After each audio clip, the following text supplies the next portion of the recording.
Bonjour à tous, on se retrouve aujourd'hui pour une nouvelle vidéo dans laquelle je vais vous présenter une technique pour aborder les S2L que nous allons appeler les pseudo-S2L.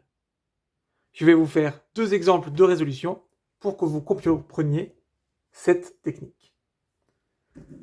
Pour la technique, nous allons globalement utiliser en guise de pièce d'arête la pièce qui n'est pas celle que nous devons utiliser comme pièce d'arête initialement. Par exemple, si nous voulons faire l'étoile jaune, nous aurions eu besoin de cette arête-là et de celle-ci. Pour cette technique, nous allons procéder différemment.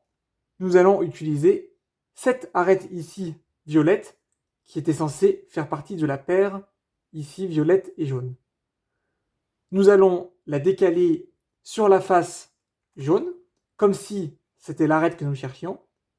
Et nous allons faire non pas la paire violette, mais ici la paire jaune.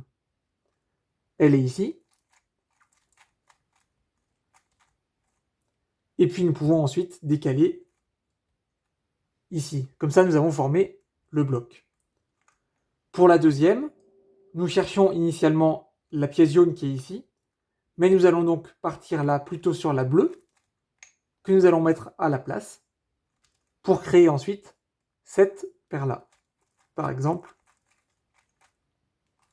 comme ceci.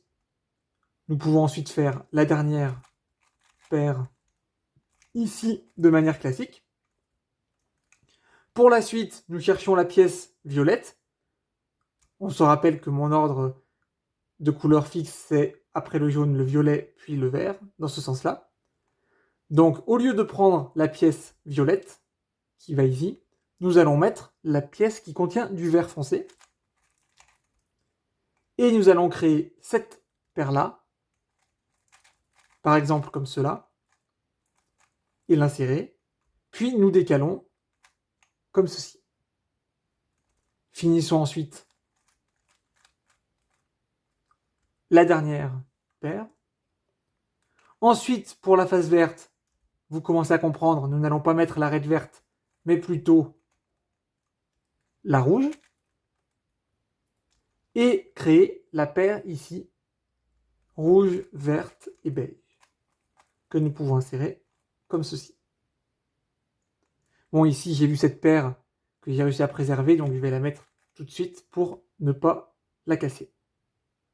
Ensuite, cette paire-là, que nous insérons ici par l'arrière. Et ici, même principe en pseudo S2L. Au lieu de chercher la pièce bleue, nous allons mettre la rouge à la place et créer cette paire-là. Comme ceci, puis nous décalons à nouveau.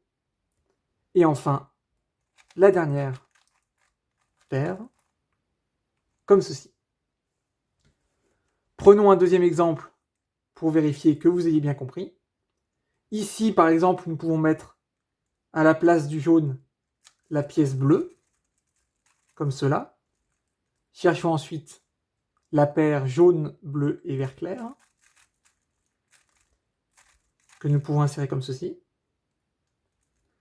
Ensuite, nous pouvons mettre la pièce violette à la place de la jaune et créer la paire ici.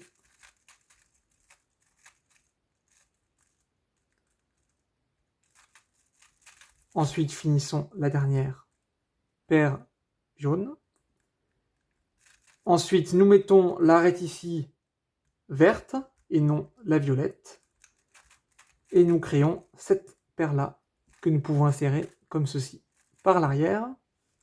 Et cette paire, enfin, que nous insérons également à l'arrière.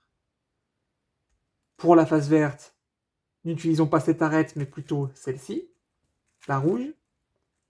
Et finissons par mettre la paire.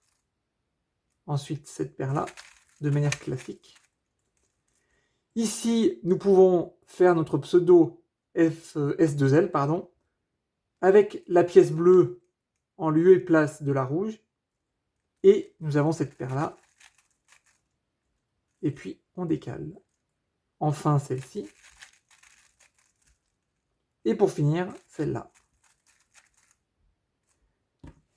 C'est tout pour cette petite vidéo. Comme vous pouvez voir, ce n'est pas très compliqué. C'est juste une méthode un peu différente pour aborder nos S2L.